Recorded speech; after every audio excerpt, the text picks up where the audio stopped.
This oral history interview of John Carlin, former Speaker of the Kansas House of Representatives, is being conducted under the sponsorship of the Kansas Oral History Project, a nonprofit corporation created for the purpose of establishing an archive of oral histories of Kansas state legislators who served prior to the year 2000. Professor Ed Flentje is conducting the interview at the Kansas State House in the House Chambers in Topeka, Kansas on June 14, 2019. Mr. Carlin, now living in Manhattan, Kansas, has a broad-ranging career of public service. In addition to serving in the Kansas legislature, his public service career includes 2 terms as governor of Kansas, 10 years as archivist of the United States by appointment of President Bill Clinton. Carlin graduated from Kansas State University in 1962 with a degree in dairy science. He was first elected to the Kansas House of Representatives in 1970, re-elected to 3 additional terms, serving from 1971 through 1979. He served as minority leader of the House in the 1976 legislative session and as Speaker of the House in the 1977 and 78 legislative sessions. That sound reasonably accurate? I think it does. Okay. I won't add anything or Now, change or adjust. the Oral History Project has focused on folks who served in the legislature and primarily as legislative leaders. And I know you've been interviewed numerous times about your service as governor. And part of my job is to make sure we kind of focus on the legislative service. Now, some of your gubernatorial interviews have covered a bit of your legislative service, but it's my job, again, to try to keep us on that piece of it.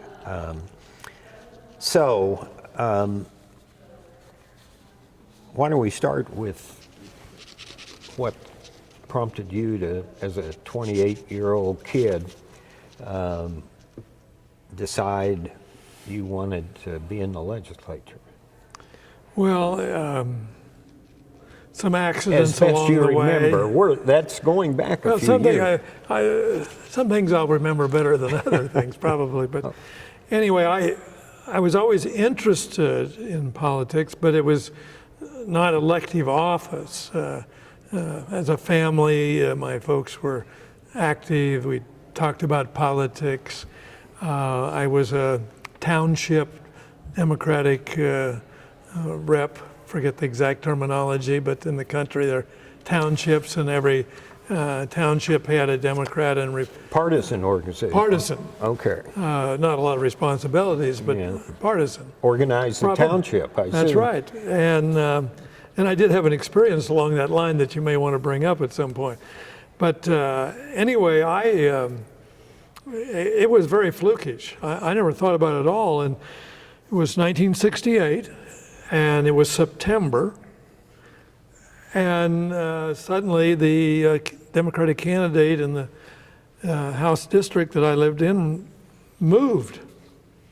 And so here I am in on the farm, and the Sunday Salina Journal we look at on Monday noon when we're having, in those days, the dinner. And the inside front page, local Democrats looking for somebody to run for to fill in. And I cannot explain it. I really can't. But just like that, I decided. And of course, in those days, through 1976, we still had the old crank telephone. So I didn't want the neighbors to all know what I was possibly going to do. So I went over to a payphone in the base and called the county chair. I was the only one that called him. And so I was very quickly the nominee. Learned a lot, lost. Got beat by about 500 votes, I believe, if my memory is correct. Interestingly enough, to a veteran Republican legislator farmer that was a pretty good friend of my dad's. Okay. But that was my start. Now, I'd read in other interviews that you're a Democrat. Yes. I mean, there are a lot of Republicans as neighbors, I assume. Oh, yes, yes, yes. How far back does that affiliation go, would you guess, in your family? You said, your father? Family-wise, it goes back for as far as I know politically. And that was a time not that far removed from the Dust Bowl and so forth. There were a lot of conversions that FDR brought along. Yeah. Now they kind of thinned out and changed, but I think that had still some impact. But you didn't have a thought of, I could win this easier if I were a Republican. No, that was not a consideration. I was a true believer. I remember my first, as a grade school student, I think, well, this would have been 48. I would have been in probably the second or third grade, and the grade school voted. And to really answer your question, it was a landslide for Dewey. Truman didn't win that. No. I kind of looked around and wondered who were the other two. And that didn't shake your confidence at all. No, it didn't.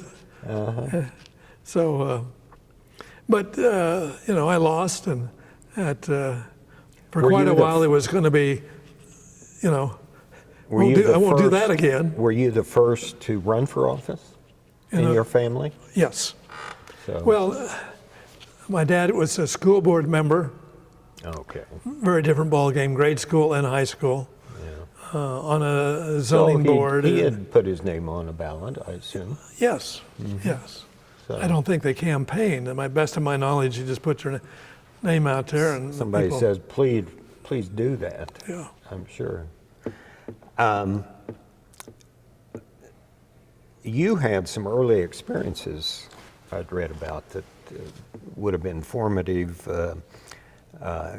Actually, exposure in the White House at some point. What was that all about?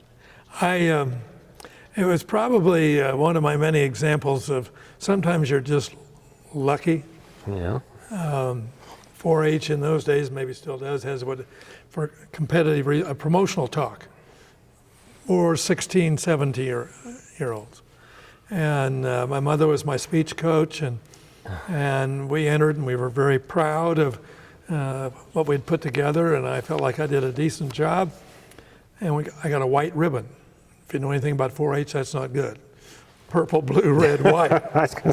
And my mother and I were very frustrated. So, but we were going to do it one more time, came back. And we'd done some research, and I'd kind of talked in the wrong direction. Didn't quite know the assignment, you might say. Yeah. And came back and won at the county level, won at the regional level, and was invited to come to Manhattan for 4-H Roundup, which from all over the state, and was part of one of the programs for that. I gave my promotional talk. Then the leadership decided they'd send me to Chicago to compete with other 4-H'ers from across the country as to who would be the final 6 4-H'ers that would present the annual 4-H report to then President Eisenhower. And that would have been it was 50. It was more like 58, 59, because I was, my memory is it was my last year in 4-H, and I was a freshman at K-State, I think. Yeah. But I mentioned luck.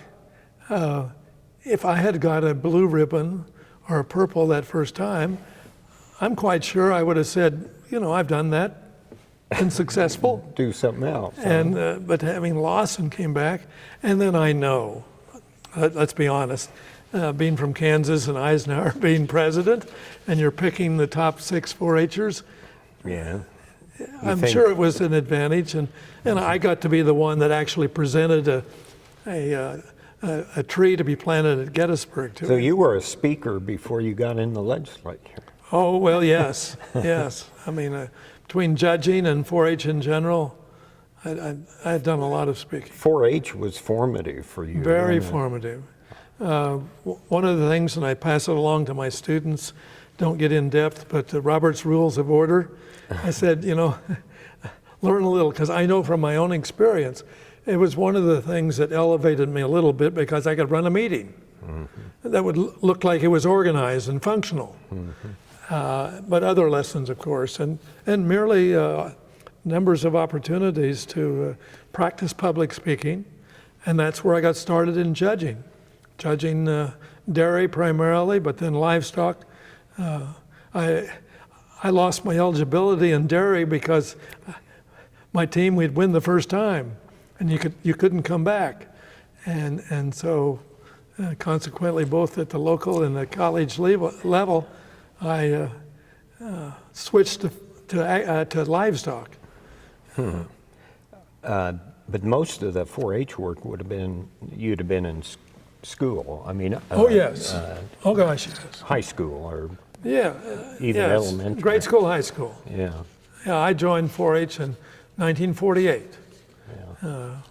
It's quite a tribute to the folks that keep that going and organizing. Oh yes, and there were some wonderful people, judging team coaches along through the years, people I will always remember that made a huge difference. I mean, like, you think of the teachers you've had. Well, those judging team coaches were very valuable to me, for sure. Yeah.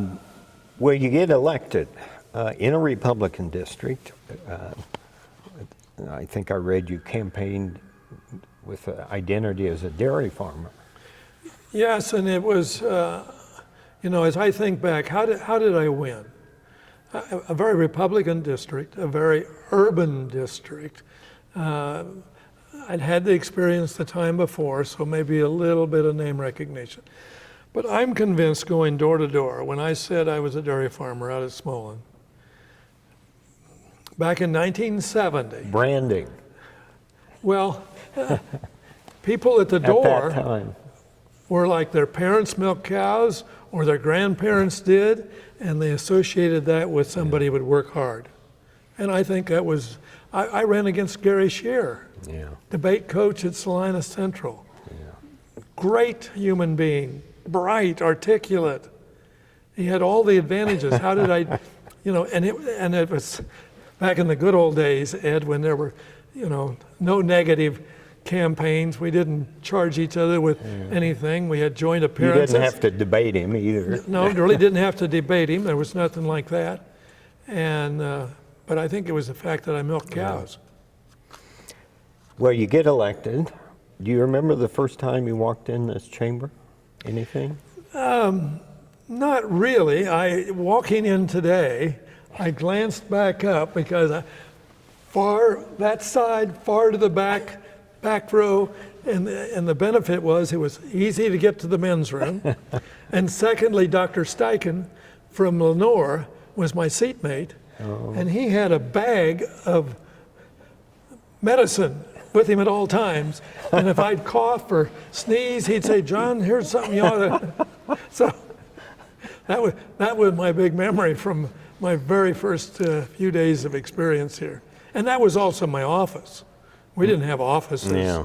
The only people that you had to be in leadership, and it had to be in leadership at the speaker and the president of the Senate obviously had offices, but maybe one or two others. You get here, and Pete Lux of Wichita is the minority leader. Yes. How do you and Pete connect? Well, in many ways we had very different backgrounds, Yeah. for sure. But there's no question, as you talk about what evolved for me in my future, Pete Lux probably played the most significant role of anybody. Wow. He was a great mentor in terms of leadership in the legislature. He somehow, for whatever reason, recognized I might have some potential. I remember in my first term, of course, milking cows, you don't get out of getting up early. So I would be here early, and I'd be on that back row at my desk, and then at 8 o'clock, go down to the caucus, and I would do volunteer things for him. Such pick as? the calendars up and so forth initially. Yeah. And then gradually worked into helping him get others there and so forth. And I honestly believe his willingness to give me opportunities allowed me to get elected as assistant minority leader and then minority leader and ultimately Speaker of the House. Like I say, he was a great mentor. In my first term, carried over into my second term, he appointed me to represent the House Democratic Caucus on the commission that was put together, chaired by Ed Arnn, former Governor Ed Arnn, to study the court system. And the unified court system came out of that study. In your first term as in the legislature? Well, it was 71, 72, Yeah, and 72 is when that started. That's So right. I would have still been maybe finishing up. I don't know exactly when it got started, but Yeah. and so again, it was an opportunity, and I apparently took some advantage of it, and it allowed me to be more actively involved in the actual implementation of it. Yeah. And what was most interesting about that was Pete McGill, who also was a great legislator from Winfield, opposed it. The Speaker of the House opposed what we wanted to pass. And so, Unifying the judiciary, basically. yes, created the Court of Appeals and Right. changed things a lot locally. I mean, they had, back in those days, we had a lot of judges out there that had no qualifications whatsoever, but they were designated as the judge and having maybe more authority than they should have had. But that was a great experience. It was a substantive experience that also gave me some confidence and made a difference. Now, how would you characterize Pete Lux's leadership style? If you stand back and remember him. Well, very bright, very experienced, very committed to good public policy. Was not that much, I don't remember very much in his tenure that there was much talk about recruiting, electing more Democrats. I'm not saying he was opposed and didn't do anything, but it wasn't a big deal. It wasn't until it transferred to me, and I had young legislators like Jim Parrish and Pat Hurley and Fred Weaver and so forth, where there was some real interest in if we had a few more, we'd have a better position and we'd be more effective. And so that was not his strength, but he was knowledgeable, experienced in the operation of the legislature, the rules of the legislature, and like I said, he was committed to good public policy. He reflected very well, Ed, of how different it was then, how little partisanship there was. Now, I can't say there wasn't any, that wouldn't be accurate, but in contrast to today, it's night and day. Yeah. Just totally different. And he and Pete McGill, Pete and Pete, they ran things, and they worked together. Yeah. I know one of the times we talked, one of the things I differed with him on, this was going through Watergate, coming up to, out of, and reform was in the big headlines. And when I was a first year here in the legislature, the Jayhawk Hotel, just across the street and down, Remember it well. was rented out to lobbyists.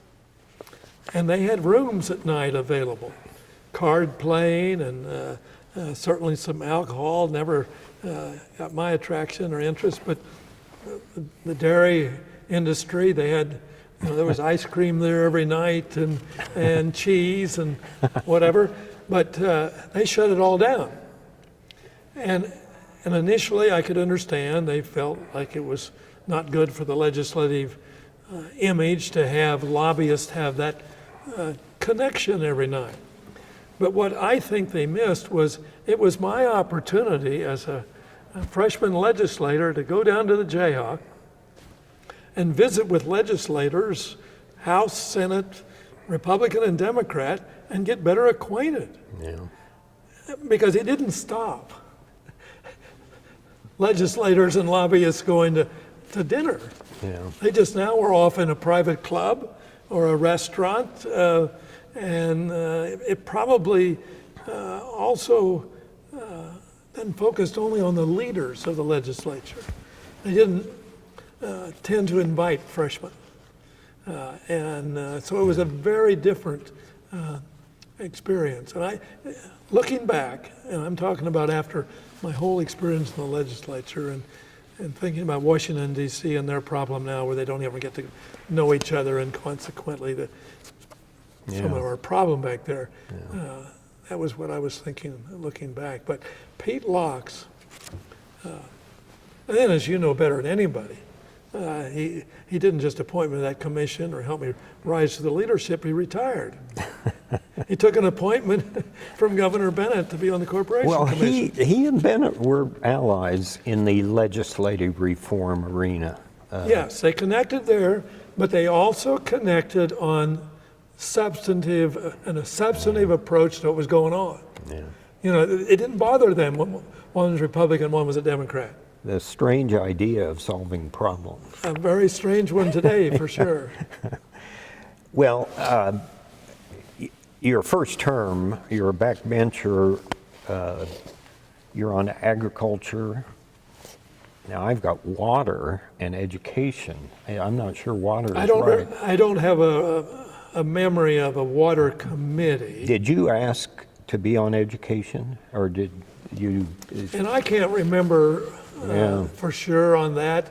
If I was given the opportunity, yes, because I was picking up that education was big budget-wise, big issue-wise, schools all across it was something that brought together the interest of the entire state.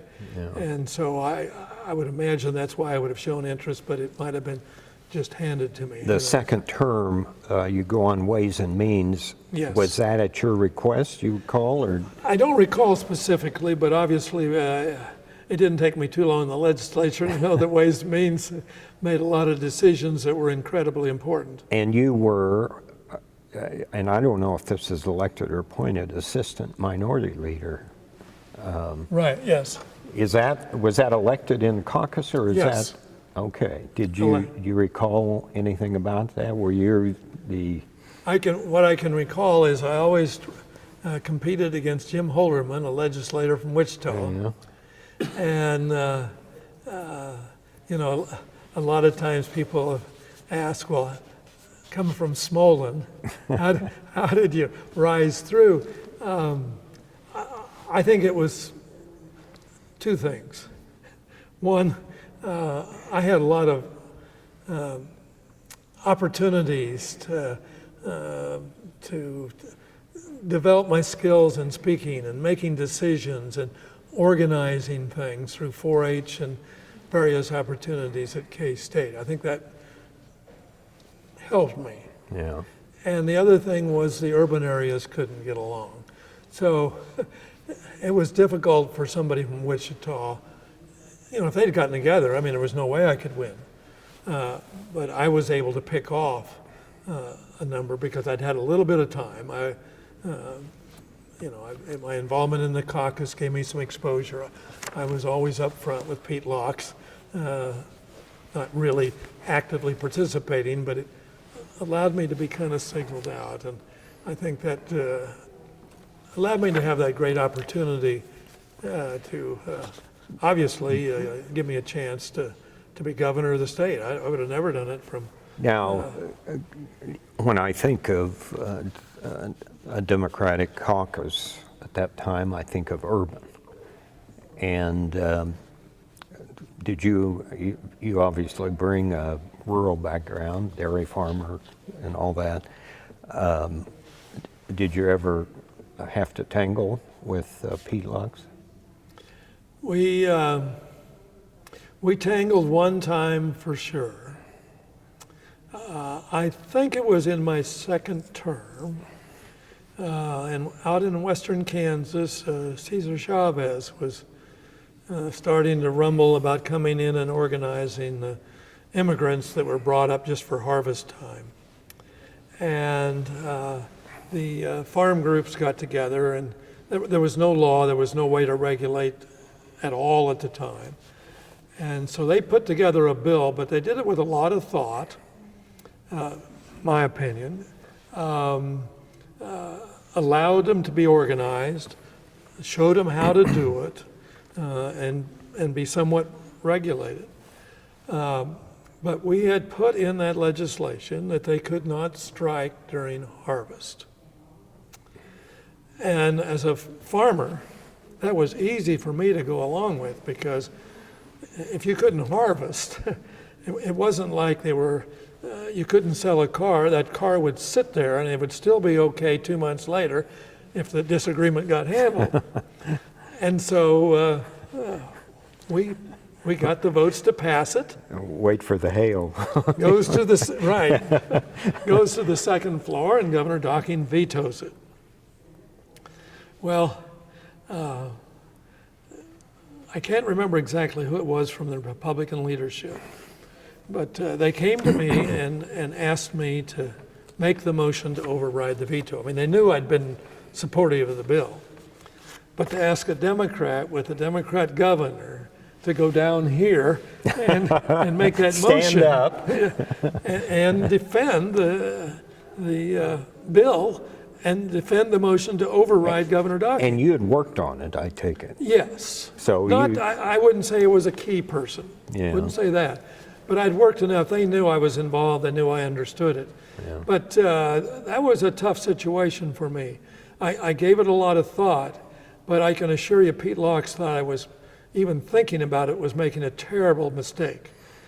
He went, I remember very clearly, right outside the chamber here, one day when I had told him I was going to do it. He says, "John, you will never go anywhere in Democratic politics. You just will not go anywhere. You're dead. Labor will never forgive you." And, I said, "I'm going to do what I think is right." Did you suffer some consequences of that from Pete Lux? Not really. Yeah. So I mean, I think he, in the end, respected me. Obviously, I was successful, along with a lot of support, to do the override. Of course, it didn't enhance my relationship with the second floor. I can assure you of that. But I think, again, there, I survived, and Governor Docking was very supportive of me later. So summer of 75, Bennett appoints Pete Lux to the Corporation Commission. Was it automatic that the assistant?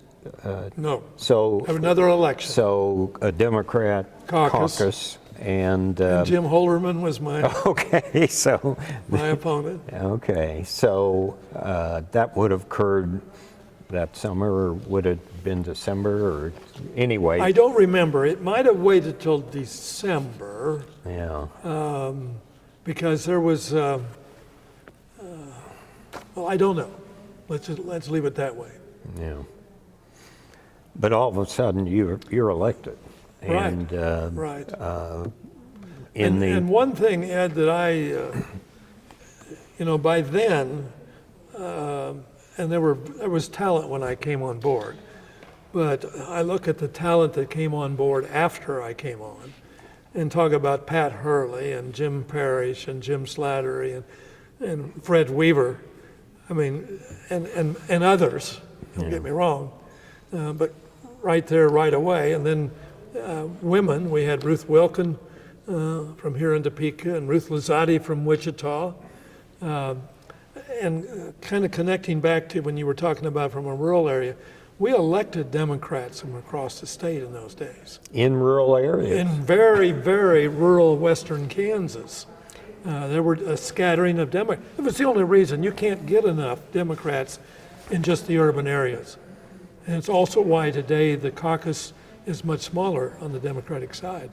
Well, you may have made some comment on this in your gubernatorial interview with Bob Beatty at Washburn, but it struck me, it kind of stood out, and I can't remember which election it was, but there was active recruitment of rural candidates. Yes. And, you know, I think about that in terms of today, and, you know, you can count them on one hand almost, if that, I mean. We have nobody aside from Wichita, west of 81. Yeah, today. Today. Yeah. We had Eber Phelps from Hayes. Yeah. And it kind of, in fairness on that, Tim Hodge, I don't know which side of 81 he lives on in Newton, but we just don't. But And how do you remember that, recruiting Democrats in rural Kansas? well, here's the difference. Bob Docking campaigned the entire state. Yeah. You know, I think back to growing up in his days. I mean, he had powerful leadership, and Russell and Hayes and Salina, and that's where I was kind of most acquainted, but all across. I mean, he went out there and found Democrats that would work for him. So we had people we could go to and say, you know, give us some ideas. And it made a huge difference, and also the Republican Party just took for granted. Those are our folks. You know, 1912 was the last time the Democrats had a speaker. Yeah. So why would they spend any time worrying about it? So that gave us an opportunity as well. Most of the time, you, in the legislature, you were part of the loyal opposition. Oh, yes. How did you see that, that particular role? Well, again, it was a different time, Ed. We actually had input every day. Now, obviously, anytime the Republicans wanted to pass something, I'm talking about my first, second, third term, not my speakership, but frequently. I remember in particular Bob Keenan, lawyer from Great Bend, Democrat, who, very bright, and he could come down here to the well and make a case that occasionally prevailed. And it was because it was a time where we weren't automatically lined up to vote Republican and Democrat. We actually listened. Now, if you look back at the votes, sure, Republicans followed a Republican bill in many, many cases. But when there got to be a conflict, when there was some real differences brought out, and in those days, we had experienced lawyers. I mean, they were partners in law firms all across the state. 30, 40, I can't remember the exact number, lawyers in this house. You know, only the small percent got on the Judiciary Committee. And we've had years now when, you know, it was difficult to find somebody to chair it that was a lawyer. But that experience, people respected. And if there was an insurance bill coming up, there was somebody on both sides that could go down and not just share it, but raise questions and know and have a different position. If Bob Keenan didn't get the right answer, he pushed back, Yeah. and not in a partisan way, not in a attacking way, always showing respect. And it was just, my degree in dairy husbandry, there weren't a lot of dairy legislation on the floor of the House that I could be the expert on. So it was really fantastic to have this talent around to assist. And then, like I say, Pat Hurley comes along and Jims and so forth. Fred Weaver was an incredible, Southeast Kansas, sort of a Democratic version of a good old boy, but he was smart. And he made a great chairman of Ways and Means when I was Speaker. Yeah. You mentioned Pat Hurley. We did an oral history interview of Pat, and of course he's been involved with the legislature inside and out for decades. But when I just put everything down and looked at the detail, I see one term, and he's majority leader of the House. Now, obviously, a big part of that is flipping the majority, but he was how does somebody one term and then majority leader of the House? An exceptional talent. Yeah. An exceptional talent. Yeah. And someone that fit in with the rest of us in terms of he wasn't here to play politics. He was here to represent his people and to provide leadership where he could for doing what was best for the state. But because of his talent, those of us ahead of him a term, and 2 terms in my case, saw something special and thought, we've now suddenly got the majority. Let's not mess around. I worked very hard to pick the best chairs at every committee. I was very proud to pick the 2 Ruths to chair committees. Never had there been a woman in the history of Kansas chair a committee in either house before that time. Yeah. But Pat just stood out. And he came into my administration just like that in terms of Secretary of Administration. Yeah.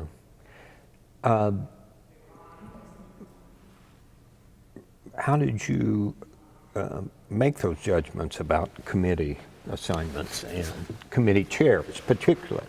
Did you, was it obvious or? In some cases it would have been obvious. I certainly don't recall, did I sit down when I suddenly realized I had to and, okay, I'm going to use this standard and this standard? No. But I had been in the legislature enough. I knew, there were exceptions, but I knew who had been around. I wanted people who would work, who understood the area of responsibility they would have, who had the capacity to work with Republicans. We couldn't afford to make everything a vicious partisan issue. There would be those. A 1-vote margin. Yeah. But anyway, and we should talk about that maybe a little bit. But we wanted to get things done. The core leadership that helped me and did the recruiting and so forth, we were very serious about having an impact on the state, of taking the state in a little different direction. Your 6 years, 6 legislative terms as loyal opposition, all of a sudden you're Speaker. What changes? Well, we went, there was 40 or 41 when I got elected in that first caucus. And then we went to 45 or 46. I think I'm close. And then we added 10, we were 56 when I was minority leader. And beginning to get a sense. But, it takes 63 votes, 1 to be Speaker, and 2 to pass anything. And I think I had 2 extra votes. And so, I could have two people sick or two people defect for a moment, but basically the caucus stood together and we had to on certain things. There were things that the Republicans weren't, I don't think philosophically opposed, but maybe a little bit of politics saying, this seems to be a priority, you pass it. But there were a lot of bills that came through. Yeah. I had worked with people on the Republican side, and one thing about the speaker, I think it's still true today, controls the agenda. I mean, there's no committee. It's the speaker puts out. Now, I consulted and knew what my committee chairs wanted, but I controlled the agenda for every day, where we were going to stop. I'd bury a bill that I wanted buried, and then every once in a while I'd pop one out of there, sometimes just to entertain the gallery. We'd have, a lot of kids in the gallery, and I didn't want to just gavel in and gavel out. So I'd bring something up. We sat down with Mike Hayden yesterday, and I was asking him about some of those House seat gains when he arrived, and Democrats gained 3 House seats in 70, 4 in 72, 8 in 74, and then 12 in 76. And I was pressing Mike on what was going on. I mean, that obviously was going in a clear direction. And he said the backdrop was Watergate, that really was something Republicans didn't effectively handle. How would you interpret those numbers? Well, I think it goes back to what I said earlier to some degree. I think we outworked the Republicans. Mm-hmm. We really made an effort. Now, when you say outworked, are you talking about candidate recruitment? Yes, basically? candidate recruitment and helping them and being supportive, pushing the party to get a little more interested. The party had never had, one of the things I always shared about running as a legislator, and like that first term when I lost, when I came back, I was never contacted by anybody. Nobody ever called up and said, now, John, give it another try, we'll help you. The state parties, and I'm pretty sure on both sides, in those days kind of stayed out of it. Yeah. Now, Mike might push back and say I'm wrong on the Republican side, but I really think No, I don't think so. A lot of it is just, like I mentioned, 1912 was a long time ago. The last time a Democrat was Speaker of the House. How could it possibly happen again? But then there was also, and I don't have a lot of detailed memory on this, but we had a highway bill on the floor with some funding for the state highway system. Yeah. And Walt Graber, who was another great legislator from Pretty Prairie, Kansas, farmer, excuse me, and he came down and offered an amendment to share a little bit of it locally, making the case that for rural areas, it wasn't just the state highway system that was important for commerce. There were other roads out there that made a huge difference. It may not have made any difference to a corporation moving things across the state to go to the west part of the country, but to move the wheat crop to the local elevator, to get across that little creek bridge, that if you couldn't get across, you may be totally handicapped or have to go way around to find a way to get to the elevator. And they kind of poo-pooed it. But we got enough rural legislators to support it, and we passed it. And then we used it. Okay. In rural areas. obviously not in Wichita or wherever, but, and I think Republicans, at least some after the election, admitted that that probably was one of their mistakes. They didn't take that seriously enough. They didn't have an answer. But again, it reflects an earlier time in politics when we didn't spend all this time researching and so forth. We weren't using opposition research to win seats out there, but we were finding good candidates who would work and really campaign, and that was what was working. Yeah. One thing that happened, of course, I was working for Bennett at the time. You had an amazing alliance with a couple senators. The Senate, not only the House shifting to majority control, but the state Senate becoming, I think, 21-19 or something like that. Well, there were 19 Democrats. Yeah. They never took control, never have. But that only leaves you 2 votes short. 1, to stop something, 2, to pass something or defeat something. And Norman Garr, senator from Johnson County, we were in sync on a very high percent of the Well, major does that proposals. mean you were in sync against the governor? Well, I'm sure there would be Republicans on the insider, including yourself, that would believe that. I wanted to believe it was driven primarily by the fact he liked our ideas. But he wasn't alone, because obviously we needed somebody else. And not routinely. None of this was like every time we sent a bill over, no. Yeah. But on the major things, where we really worked together, maybe it'd been sent to conference committee and worked out some things or whatever.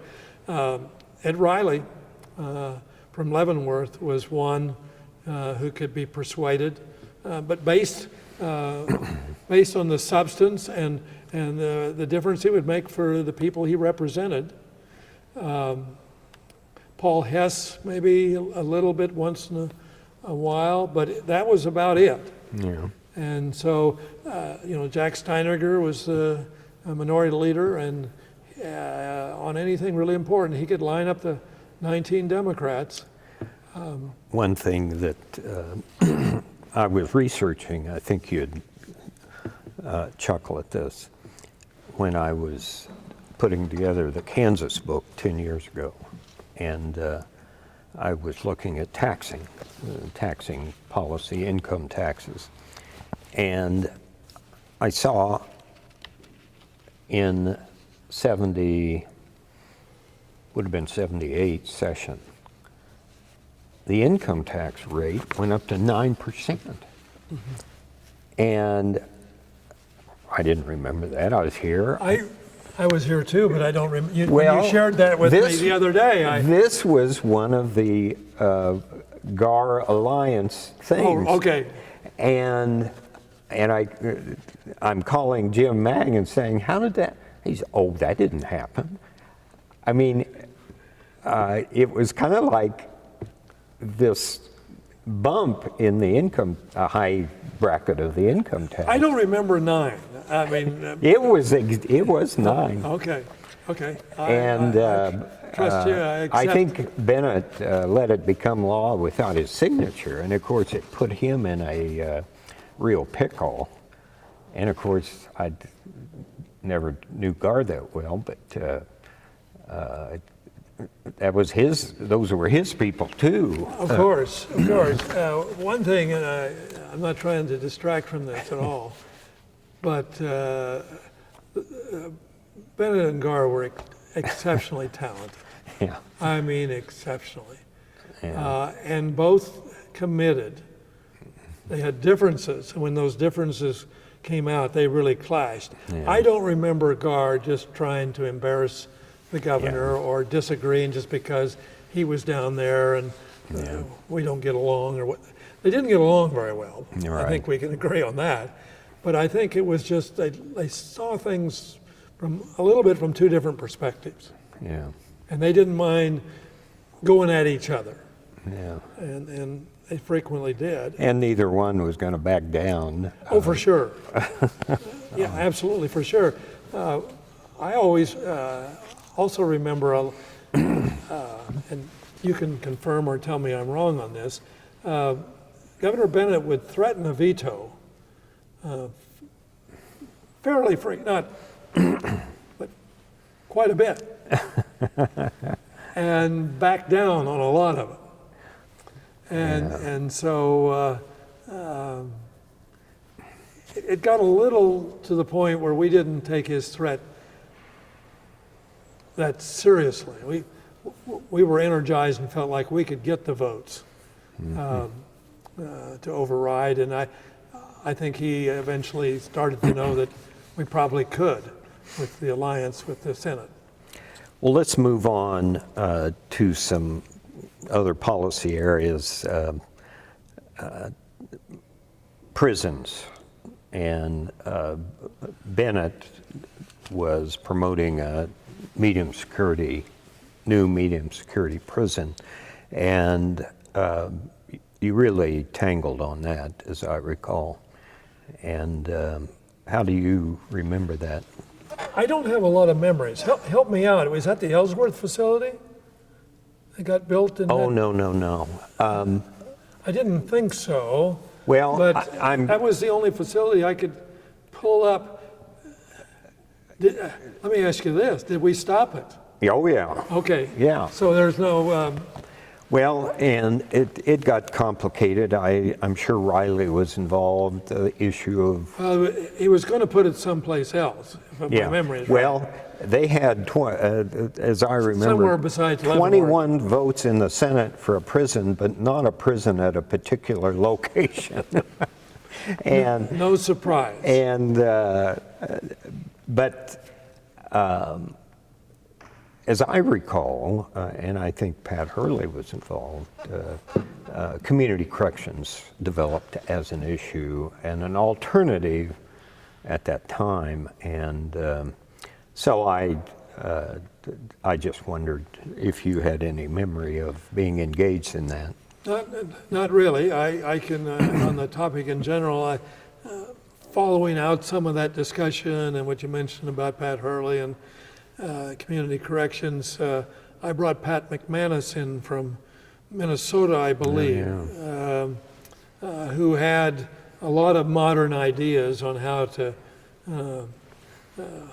And that, make some changes. and of course, that's in gubernatorial territory. Right, but I So, mean, it was a follow-up to really what was started Right. when I was in the legislature. It What wasn't, when I brought him in, it was an extension of what kind of I was learning and experiencing as a legislator. Now, I know the death penalty later became more of an issue. How do you remember the death penalty during your legislative service? Well, I remember it quite well, and not because I was a major participant. I always voted against it. But obviously, I paid a lot of attention to the debate, and it was heavily debated for sure. And again, it was the death penalty prior to the death penalty becoming political. So you had people expressing where they were really coming from. And consequently, even though, for an example, we talked about the numbers earlier, the Democrats certainly couldn't stop the death penalty, and we had advocates on our side. So there had to be a lot of Republicans vote against the death penalty to defeat it. But it was a different time. It wasn't partisanship. It hadn't been politicized. And it was on the merits. But it came up, almost, I can't say every session. It certainly came up every 2 years when I was governor. But it was certainly every time one of the most intense debates with very strong, well thought out beliefs on both sides. Yeah. Let me shift again. you came into the legislature when some fundamental modernization of the legislative institution and the governorship were underway. I mean, there'd been a variety of things develop, but you would have voted on a series of constitutional amendments, essentially updating the Constitution, but also Shorten the ballot, for one thing. shortening the ballot, giving the governor the ERO, the Executive Reorganization Authority, and running governor and lieutenant governor as a team, getting rid of One thing to make this timely, Ed, and you can probably point out in better language than I can, but on the executive reorganization, as you were stating, given what's going on in Washington today on the executive having so much power, we didn't give that much power to the governor in that change, but the focus was reorganizing government. Yeah. And there was a lot of work that needed to be done. The state had grown, the issues had changed, at least to a considerable extent. Obviously, some things, there had always been an agricultural sector, highways, et cetera, but more and more the environment was becoming an issue, more and more in terms of senior citizen issues and so forth. I don't remember exactly when some of those changes were made, but they were certainly made before I was governor. But you had no opposite. You had no personal, or your folks had no opposition. I don't have any memory of us stopping any. Yeah. And you're right. It was a time. Well, again, it reflects. Governor Bennett was. He was I was about to say a student of. He was the professor of government, and I'm sure, in his experience in the legislature, by the time he got to the governorship, he had a lot of ideas about we should make major changes. Well, Pete were also. Oh, well, he had the supportive. right leadership in the House. Yeah. For sure. Yeah. But you talked about your desk was back here, but offices, staffing, financial. Evolved. The two Petes were pushed that very hard. And you supported that for. Oh, yes. Yes. No. And you've talked about court unification. Well, I need to ask. I'm showing my age here, but when he came out before, did we talk about McGill fighting it the whole way? Yeah. Okay. Yeah. Okay. A bit. Didn't want to miss that because it was one of the really rare opportunities when the two Petes went after each other, and Pete Locks won. One thing I forgot to ask you early on, and I'd asked Mike Hayden, and he talked about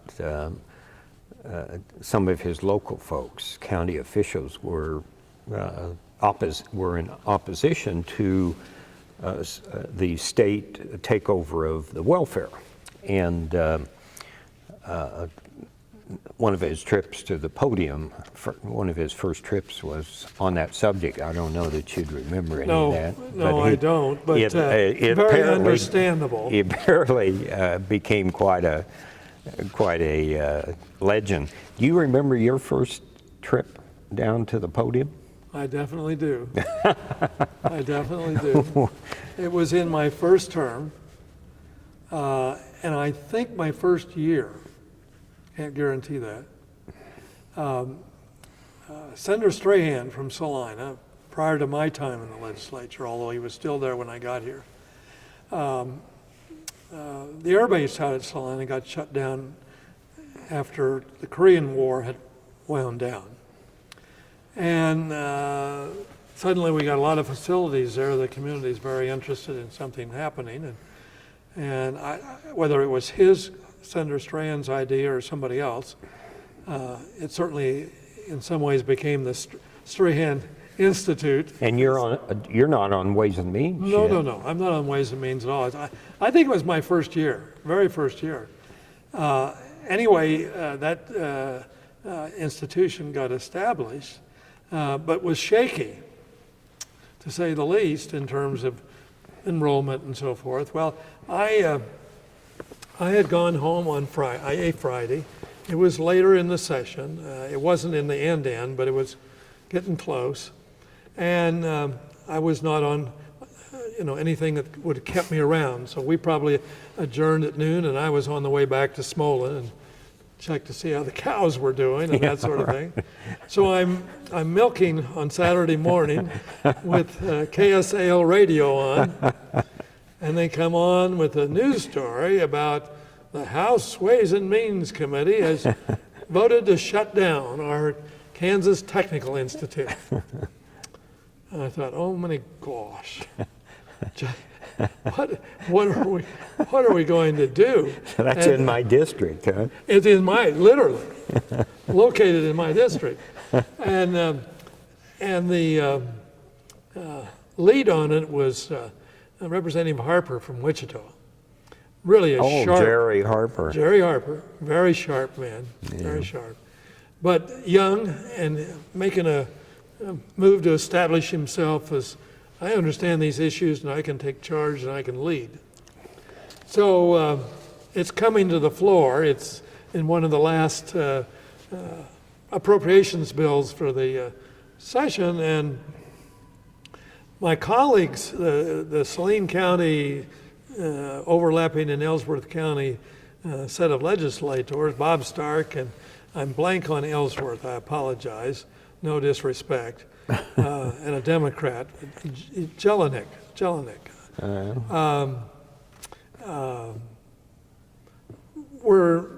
They didn't go down and talk.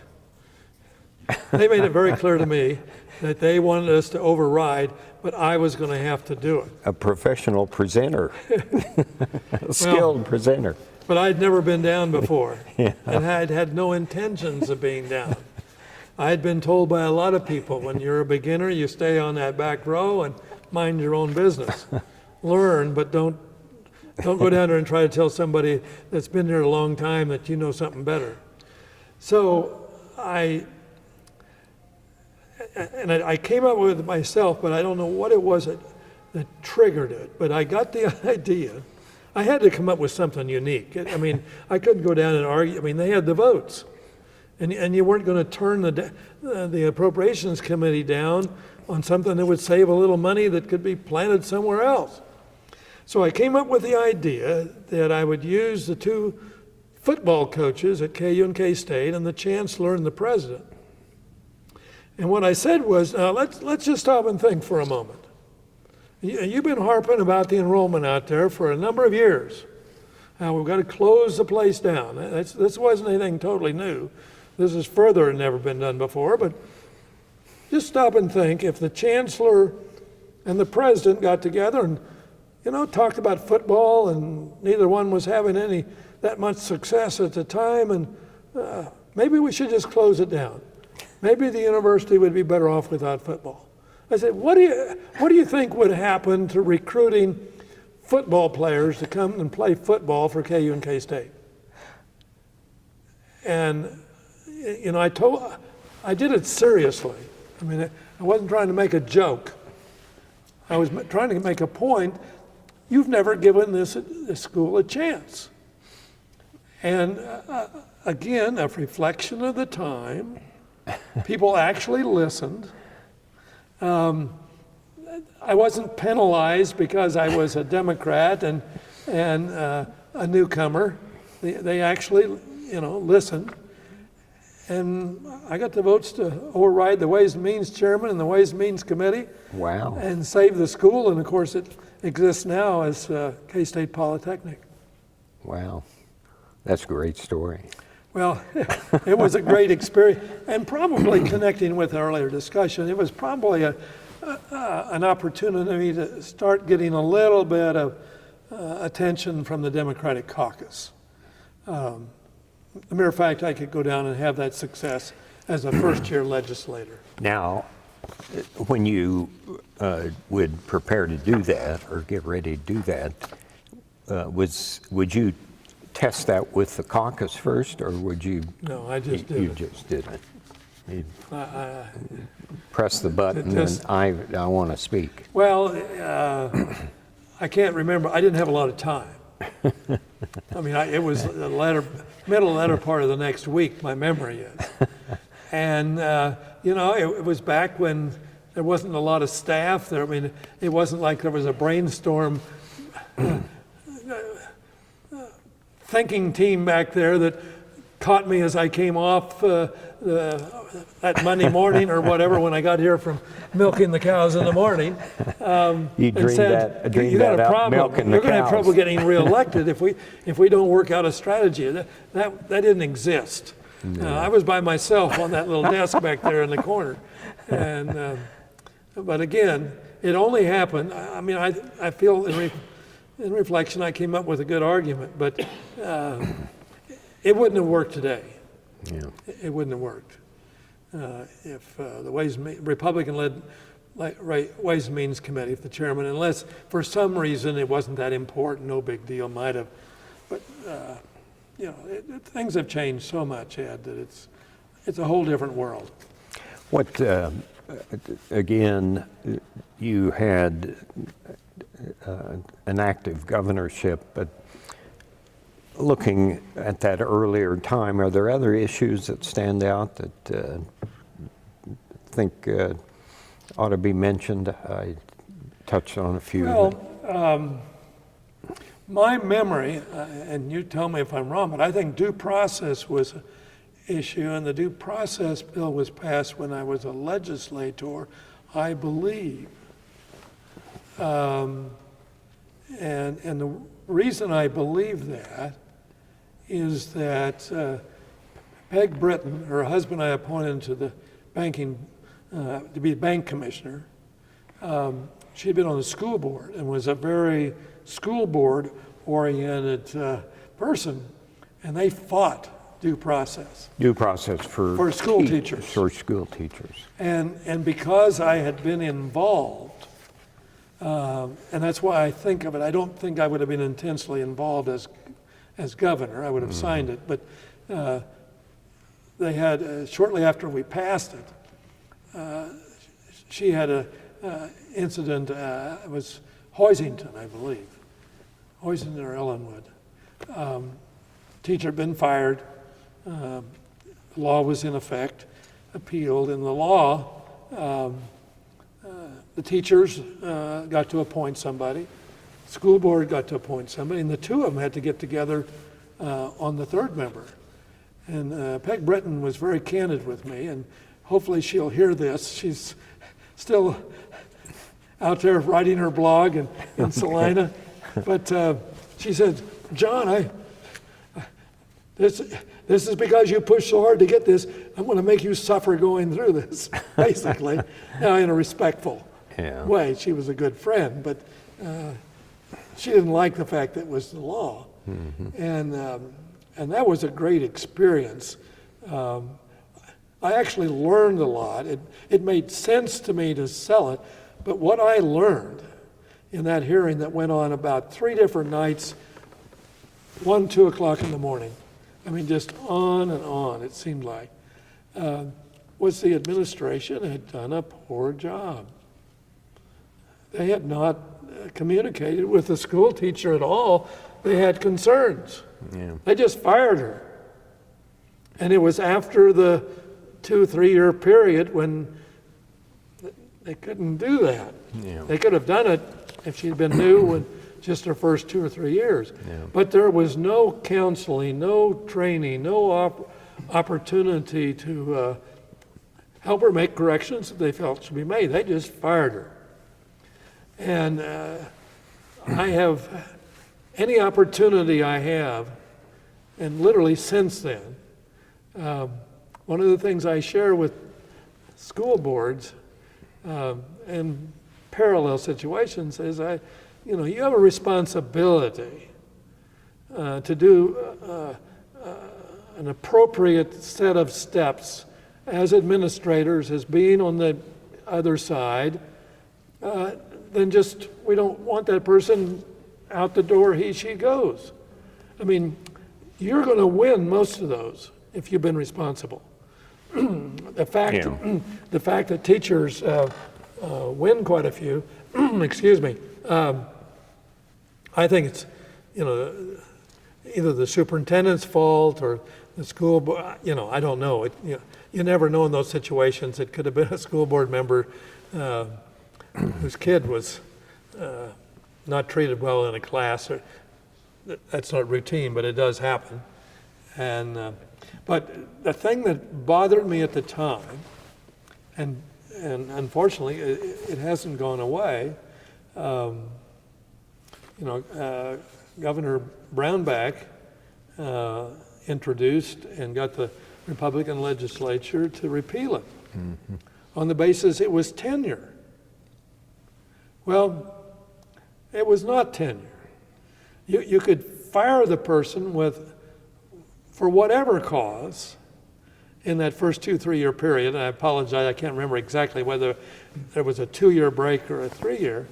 And then it wasn't tenure after. It just meant you should be able to defend yourself from the decision you've made. Right. The teacher has a right to be heard.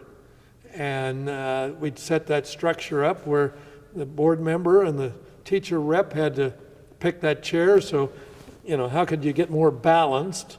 I don't have any statistics to point out that individual is the one that made most of those decisions in practice, because probably the school board appointee and the teachers kind of stuck with their side unless it was just blatantly obvious.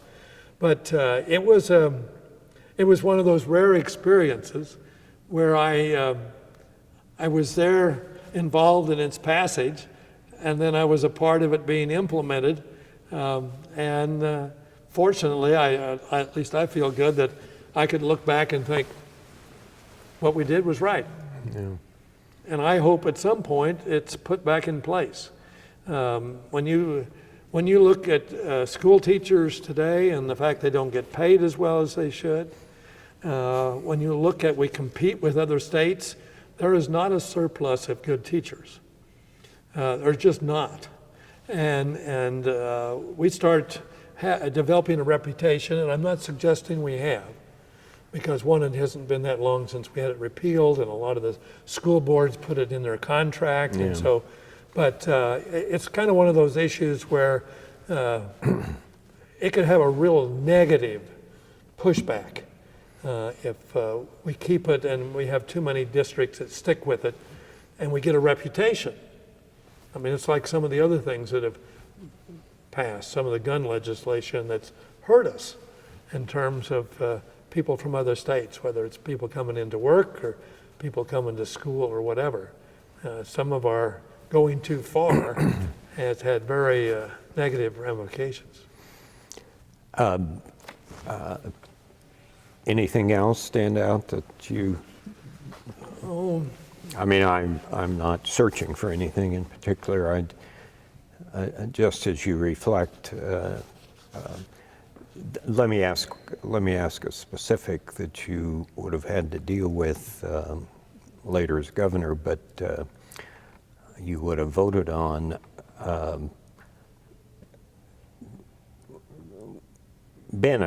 Governor Bennett was adamant about his appointing the right people, and talked about a lot, and basically he did a good job. Yeah, good appointments, and not everyone panned out, but he philosophically, he was committed to the idea of appointing the best person, and I'm sure party ID played in it in cases, but and he was very meticulous on judicial appointments too. Spent a lot of time on those things. One of the issues you would have dealt with, I think, well, it may have been when you're minority leader. I can't remember if it was 75, 76, was the Department of Transportation. Going from the old Highway Commission to the department headed by a secretary appointed by the governor. And that unit, historically, it had some political fallout. And of course, some would argue that it was run more by politics than by good policy. Yeah, right. And that would have been one of the items you at least would have had to vote on, and there was some resistance among Republicans, and I well, particularly rural areas. Yeah. Again. Yeah. And the rural areas, the mix between urban and rural has changed dramatically in this time frame we're talking about, bringing it up to today. Yeah. But I don't remember a vote. I would be very shocked and upset with myself if I had to have been supportive. One thing we need to connect between his 4 years on the second floor and my 4 years on this floor, the third floor, is it was caught up in Watergate, forcing a lot of changes, and one that I will never forget. It laps over slightly into my governorship, but it started with Governor Bennett when I was a legislator, where we passed a lot of reforms, as you made reference to earlier. Yeah. And the leadership of the legislature, for the most part, have been very supportive. Yeah. So the world we created when I was in the legislature with Governor Bennett was awkward after I was elected, and it, to be honest, wasn't anything I even thought of. But we're going from Republicans in control to being a Democrat with Democrats all across the state. And I just assumed what we did when I was a legislator and Governor Bennett was governor, people understood, and we had reform, and This is good stuff. county chairs could no longer call up and tell the transportation folks, my grandson is going to get a job this summer. I mean, and I never even thought about it. And it took me a long time to understand why I was in so much trouble with county chairs and the Democratic As Party. governor. As governor. Yeah. But it was a carryover to my legislative time, and all the changes I was supportive of, and had been supportive of Governor Bennett Governor Bennett in leading the way. And I think some could probably research this. I haven't researched it, but I think the docking political network had a highway dimension to it. Oh, yes. Appointments as well as roads. Oh, yes. And Well, I when give you an did example. you first become familiar? Did you have to become governor before that? No. I knew that. I mean, all you had to do is look up and down the major roads and who was getting to be a powerful Democrat in that particular county. I mean, the best example is Junction City, and when the interstate was being built, and John Gray Montgomery. That's his son.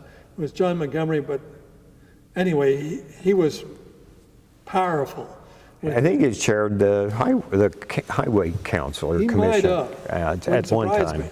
Yeah. But anytime you drive down 70, just start counting the number of exits that one way or another leads you into Junction City, and wonder now, how did that possibly happen? Well, it was back in a time when politics had much more impact, and it was legal. I mean, that was the system. Yeah. So it wasn't like this was some corrupted operation or whatever, but it was not good in terms of wise use of the taxpayers' money, of doing what was best for the people of the state. It would be supporting small entities on some special deal, which is understandable. You always see things from your own perspective. And those, in Docking's time, those powerful chairs up and down major highways, everybody assumed they were in a position. I mean, you knew if you had somebody that needed a job, you knew who you were going to talk to if you had a governor of your party. And of course, in my lifetime, starting with Bob Docking's father, we've had as many Democrats governor as Republicans. So you had at least a 50-50 chance. Did you become aware of that of the Docking political network when you're speaker or before? Or is it become real when you're governor? No, before. I mean, and it's one of the disagreements I have with some of the strategists in the Democratic Party today. I maintain Bob Docking won 4 times because he worked the entire state. He had people helping him in rural counties because he spent enough time out there to get acquainted, and he kept those acquaintances going, and they were powerful in his organization, and when he was governor, it's not just helping him politically, they played significant roles. My belief is one of the reasons that we don't elect Democrats out there anymore is we don't have statewide candidates going out there. Joan Finney was the last Democrat to actually campaign in rural areas, actually campaign, actually organize, and we used to have there wasn't an area of the state we didn't have Democrats elected. Yeah. And so, no, I politically think back that, I learned a lot from Bob Docking, and we had our differences, as we talked about earlier, but... he obviously he vetoed a number of bills and was overridden quite a few times. I vetoed more than he did, but all of mine were sustained. And so I actually have more sustained vetoes than I believe anybody else, unless that has changed very recently. Mike wasn't overridden. But I don't know that he was vetoing that many. No, he wasn't. Yeah. Well, It's easier to not be overridden if you're not vetoing too much. Right. That's right. Of course. Do you recall any other occasion where you would have overridden Docking? You mentioned No, I don't. the farm bill. No, I don't. But there were quite a few. Yeah. And of course... In most cases, you probably would have been sustaining. Well, that first 2 years in the House, we needed Republican help. There wasn't much in the sustaining numbers. That's right. We were a little weak, Yeah. as they are now. Yeah. But no, I don't remember the one bill we talked about earlier. That's the one I remember clearly. He had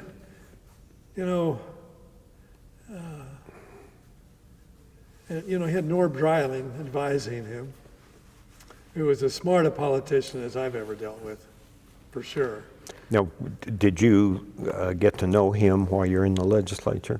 Yes, to some degree, and primarily because he was so close to Governor Docking. Anything he would be seeing. The staff of Governor Docking, we got very well acquainted with, and I say we, not just myself. because they were really engaged in the process, and they were very talented. They, as well as the governor himself, understood communication.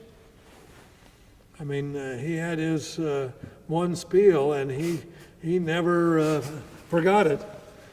Austere but adequate. And when people came time to vote, they remembered that he was going to make sure people got enough to do the job, but it was it was going to be done efficiently. It was not going to be too much. And then again, that network, I mean, he had across the whole state. And then the Republicans, as I always say, are the biggest help because they tend to nominate a weak candidate. It helps Democrats, so we're very thankful and appreciative. And I don't mean that in any real negative way, but not strong in terms of statewide opportunity to generate support. They have, not. Governor Bennett ran against Vern Miller. My friend Vern jumped out of too many trunks and made two or three real critical communication mistakes. One thing interesting that triggers, it kind of ties back. I would have been in my second term, and I'm going to have trouble remembering his name. Lawyer, oil company, kind of Augusta. I know you're talking. Frank Gaines. Excuse me. Vern was obviously going to be the nominee, and to pick a running mate, and that would have been before you filed together, right? No, Bennett was elected the first team. Bennett and Shelby Smith. Okay, makes no difference. But anyway, at Washington Days, and this would have been in February of election year, Frank Gaines tried to sell Vern Miller on asking me to be the lieutenant governor candidate. And we're talking about 74? Well, it'd have to be. So you're assistant minority leader. Yeah. I mean, that. Yeah. But, I'd gotten well acquainted with Frank, and until I had my severance tax, we got along very well. Yeah. And I share it as kind of a, he didn't. Vern Miller didn't pick me. It might have been a negative for me. You never know. Yeah. I'm a strong believer. I've had a lot of breaks that were just breaks, just luck, being at the right place at the right time. And so that was probably one. I'm trying to think who ran with Miller. I can't even remember. Somebody. Jack Steininger. Okay. Yes. Okay. It's Wichita, Wyandotte County. Mm-hmm. But it didn't, obviously didn't work. One would have thought it might, because Vern was a very popular attorney general, not on campuses, but he was well liked and reelected. And, been sheriff in Wichita, very popular in Wichita. He was. Yeah. Well, that isn't interesting. One issue that emerged, I mean, you used this when you ran for governor, but it really emerged, as I recall, before, and that's a utility issue and the nuclear power plant. It had started Yeah. during the Bennett administration. I mean, Yeah. what didn't come new from. How did you get engaged in that as a legislator or more as a candidate for governor? I do not remember being fully engaged as a legislator. The point person that we had was Fred Weaver. Oh, really? On that issue. And because of where he lived and the potential impact, some of the water streams headed to southeast Kansas. And so he was very, very active. He understood environment, water issues. And interestingly enough, and I'm again lapping, but sometimes you got to Exactly. bring the two experiences together.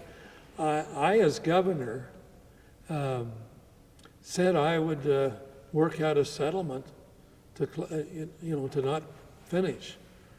Because when I got elected, the more it went, the more I was concerned Yeah. about it being a problem from a variety of points of view. And I went to, Terry Scanlon was state chair of the party at the time, and he was on the board of, I'm blank now. KG&E. Probably. And I said, very privately, it would, I would help orchestrate a settlement. Resolution. And of course, the big issue I won on was was the same issue by Yeah. allowing the corporation more flexibility in terms of who was going to pay for that construction. I've got to ask you to talk about, I mentioned over lunch, you're coming to Wichita State, and you were being asked how you learned to set priorities. And your response is quite vivid with me, that it harkened back to 4-H and actually judging cattle and dairy, maybe dairy farmers. And of course, this does overlap too into your governor. 4-H made a huge difference for me. I learned how to run a meeting, understand Robert's Rules of Order. I developed some speaking skills. People may have different opinions on how much I developed, but certainly my comfort level talking publicly. But it was the judging, which started in 4-H, continued in vocational agriculture, FFA, and then at K-State, both on livestock and dairy, where I had to make decisions. I mean, you had 8 minutes to decide how you were going to place a class of 4 animals. And over the years, it could have been heifer, calves, cows, or swine. I did the whole works, but you had a short period of time to evaluate, and I think that's where the word priority led me to the response, and get a sense of what am I going to say when I go into, and most of the time was a smoke-filled room in those days. It really was. I mean, it really was. And know that the person I'm giving my reasons to was the official judge. And so a lot of things had to happen in that 8 minutes. And then you would have class after class after class. And when it got to livestock, there would be beef and swine and horses and sheep. So you had all these different animals that you had to kind of keep sorted. But a lot of it was that capacity to make a decision. Because you couldn't wait till the last second to turn your card in and write down you decided 3, 1, 2, 4. And then while you're walking to the next class, what am I going to say?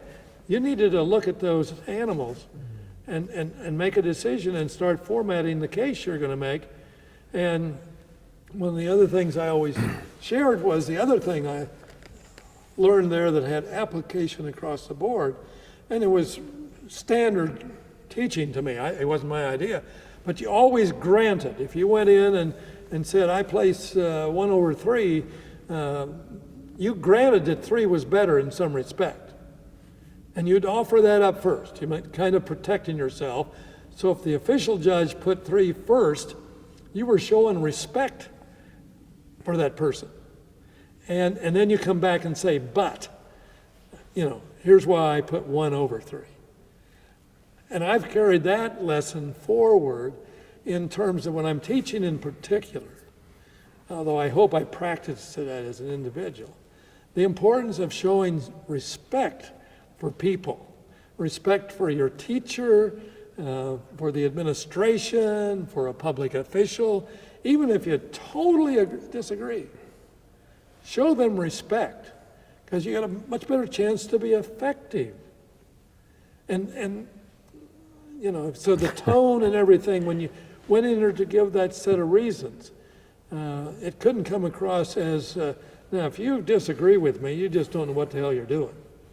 You know, it had to be, you had to be accurate with the observations you're making, that my number one cow had a leveler rump, or whatever it might have been, teat placement, you name it. And the official judge had to be agreeing with you, or you weren't going to get a very good score.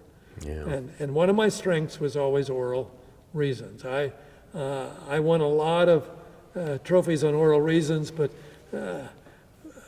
was never the top high individual, because I was always making my points and getting the official judge to, yeah, you know, that's a good point, and giving me credit primarily for being able to explain and defend what I was doing, which also carries over into public policy, because you have these disagreements.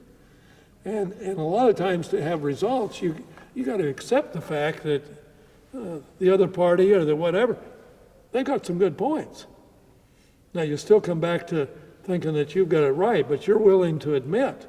And I think that judging, and I had some great coaches. Great coaches. I mean, at K-State, Jerry Marion and dairy, and Don Good in livestock judging. I mean, these were great human beings, and they knew how to coach. I will never forget. It's amazing. And this is off the topic. I apologize. They can cut it out if they want it. But I remember I went out for the junior livestock judging team because I'd lost all my eligibility for dairy when I was a freshman. They used me as a junior when I was a freshman. They used me in the senior competition when I was a sophomore. So I went out for the junior livestock judging team because I still didn't have any dairy eligibility left. Don Good always took class of 25 to Missouri between Christmas and New Year's, a full week over there. And I'll never forget the weather, terrible. And we'd have classes outside, and then we'd do oral reasons at night. And the motels in those days were not like today. You know, the door opened to the outside. So we had to line up outside, and we were there when it was 1 below during the day.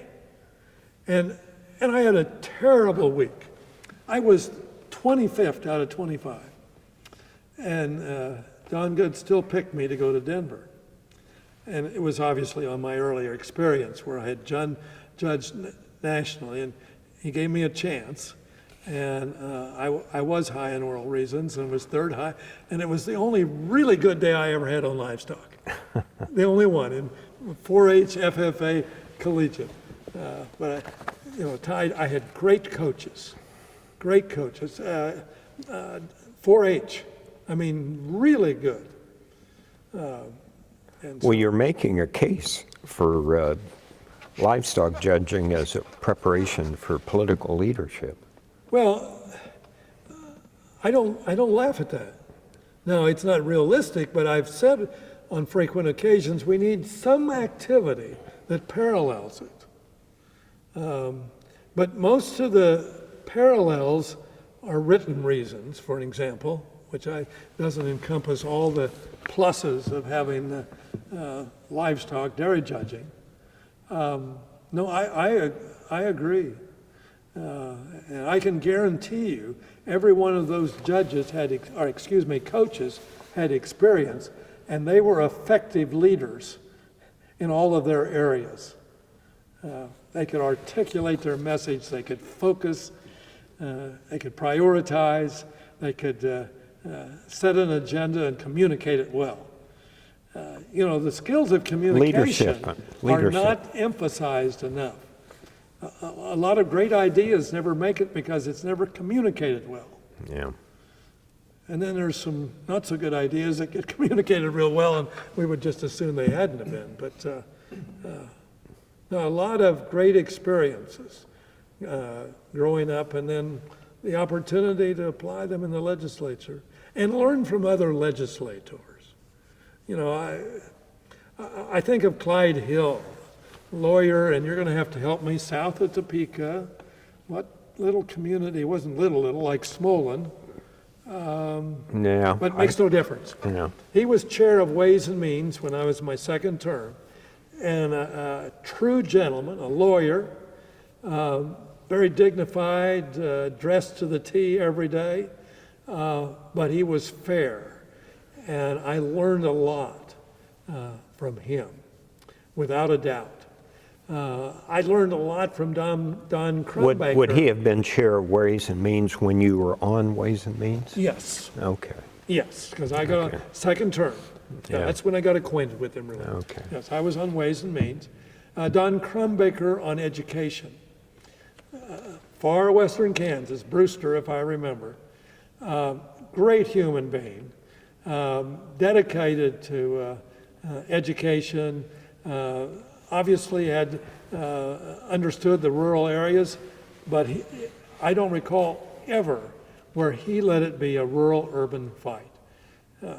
You know, it was always what's best for the state of Kansas. And we're all in the state of Kansas, so we need to think from different perspectives. Yeah. He was fantastic. He wasn't the best at the mic, but in committee, I mean, he was good at the mic, but he wasn't quite as articulate. I mean, as some, and particularly some of the lawyers who were really schooled in presenting those kind of messages. But there were just some great people. There was once in a while I would go listen in the Senate when I was, particularly the first term. And I'm trying to think, Bell was his last name, a senator from northeast Kansas. I don't know if it was Atchison or Leavenworth. I don't think I know him. But he was a senior. He was probably in his 60s. But it was just fun to listen to the debate, particularly in the Senate, because you just sat there and was watching the debate and not in the House, having to keep your mind on a variety of things. We had very articulate lawyers in the House as well. But it was a time where you got acquainted with a lot of real talent, and dedicated to the best interest of the state. You know, Republicans were more conservative than Democrats. That has not changed. The extremes have changed, but, you know, but it was left of center and right of center. Did you ever, and of course your governorship ran into mid-'80s, and we asked Mike this yesterday. Did you ever recall the caucus being engaged at the state level when you No. Or The first involvement, and I just share this and we don't have to get into it, Joan Finney, when she ran for governor, it was pretty obvious they were behind her. She had some very conservative positions they really liked. Yeah. But no, I don't remember. The abortion issue during your legislative service? Really, Those were not even just, as governor. yeah. You know, one of the things, one of the legislators I got acquainted with was David Miller. I want to say Eudora, south of Lawrence. East of Lawrence. You know, in explaining what has happened with the legislature and the politics. And I don't say this, I mean, he did what he believed in. Yeah.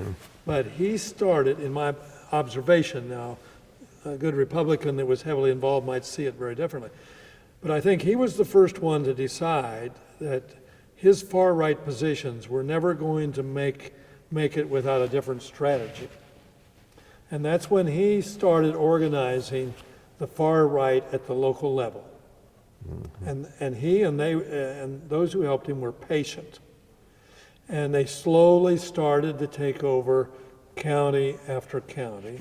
And pretty soon, with enough patience, I can't give you an exact time, they took over the state committee. Mike made the point that that organization, as well as Americans for Prosperity or All of that others, has come. yeah, being involved in candidate recruitment today, Not then. and Not then. and Like I referred to, even the state parties weren't that engaged. There was never, in my 8 years, a democratic effort from the state committee. I'm not. yeah, that's right. Somebody may push back and say I'm not fair, but we energized within here with that talent I made reference to you early to make things happen. Well, I've pretty much run the course. I haven't even kept track of time. Well, I started to look at my watch at one time. In fact, I sort of did. Oh my gosh. And then I thought of George H.W. Bush and thinking, oh, I don't want that. Well, I now realize I've kept you quite a while, and It's been a joy. You know, one thing that the listeners need to understand is that not only did you work for Governor Bennett, but when I left the governor's office, I went to Wichita State University, and you ran the Hugo Wall Center That's true. at that time. And so we got really very well acquainted. Yeah. And I think, you know, I didn't get really to know you when you were in the governor's office. All right. But certainly since I've got to know you. And of course, I'm a great admirer of your wife. That doesn't do you any harm. Marla was very active at the university when I was there for 3 semesters. Very good. It's been a joy to work with you. Well, same here. Thank you for You're taking welcome. the time.